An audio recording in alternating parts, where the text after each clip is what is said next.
사무엘 선지자가 사울 왕의 눈을 피해서 다윗의 아버지 이새의 집에 왔습니다. 표면적인 이유는 하나님께 제사를 드리기 위해서입니다. 물론 이것은 어디까지나 공식적인 목적이었고요.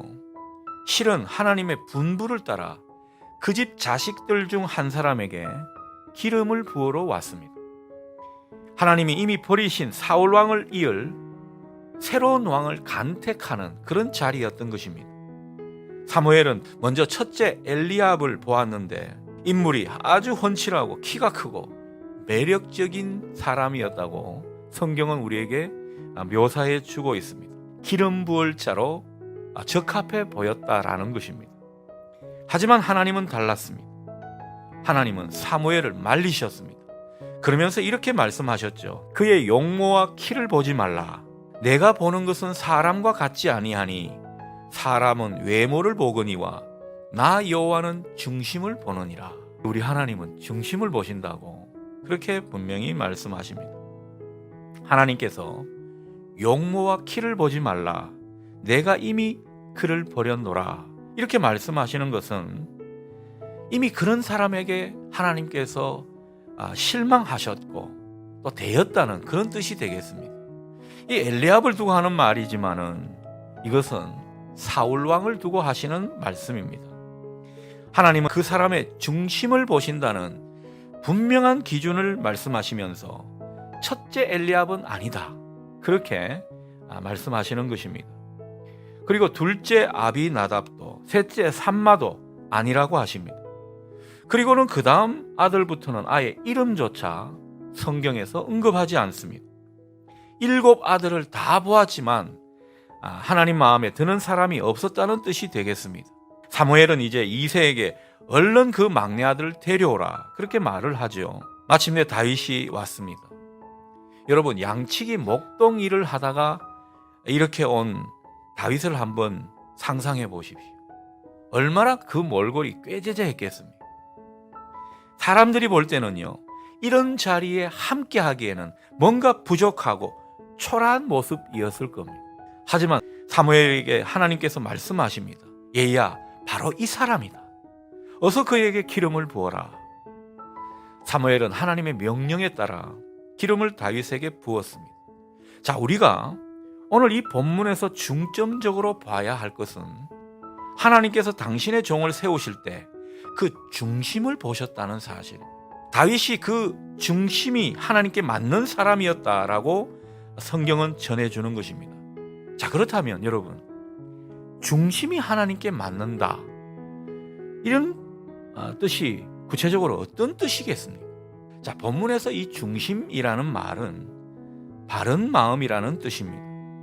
바른 마음은 하나님께 바르게 헌신하는 마음을 의미합니다. 여호수아 24장을 보면 하나님께서 세우시는 지도자의 등목이 나오는데 그 길을 보면 하나님 마음에 맞는 지도자가, 하나님 마음에 맞는 사람이 어떤 사람인지 우리가 느낌을 가지게 됩니다.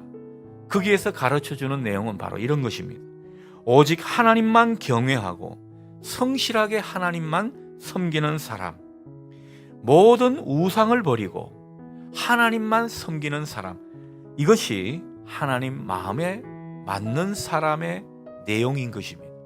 자, 그렇다면 하나님 명령을 잘 따르는 사람, 그런 모습이 하나님께 맞는 사람의 모습이라는 것입니다.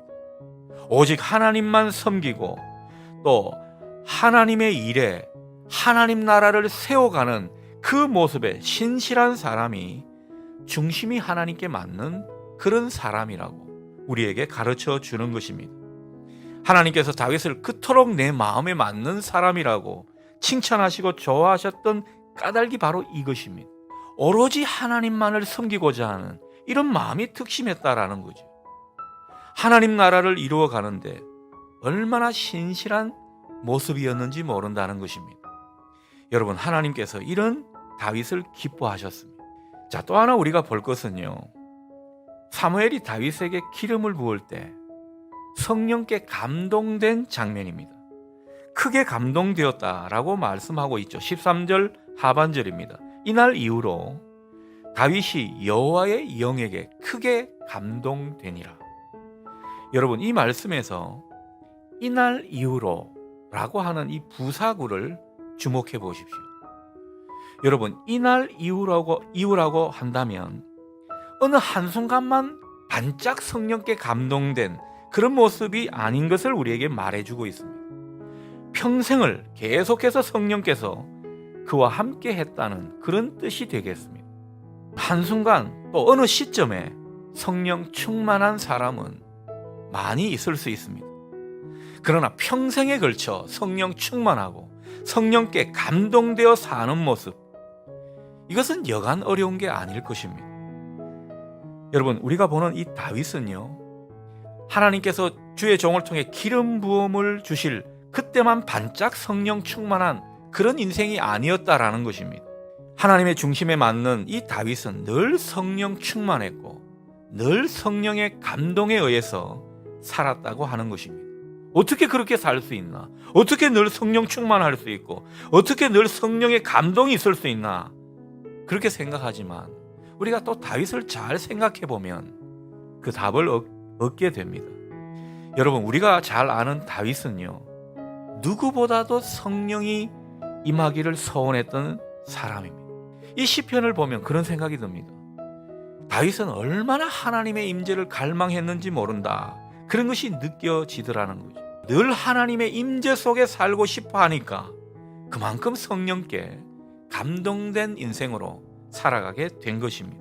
자, 여러분, 그러나 그보다 더 중요한 이유가 있습니다.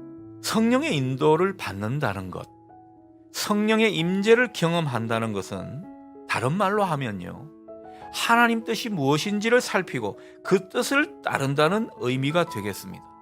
그러니까 이 다윗은 하나님의 뜻을 살피고 준행하는 그런 인생을 살았기 때문에 늘 성령께 감동된 인생이었다라는 것입니다. 구약학자 월트 브루그만이라는 그런 교수가 있는데요, 성경에서 기름 붓는다, 이 기름 부음에 대해서 해석한 것인데, 이것은 절대로 들을 것을 서약하는 것이다, 이렇게 말을 합니다.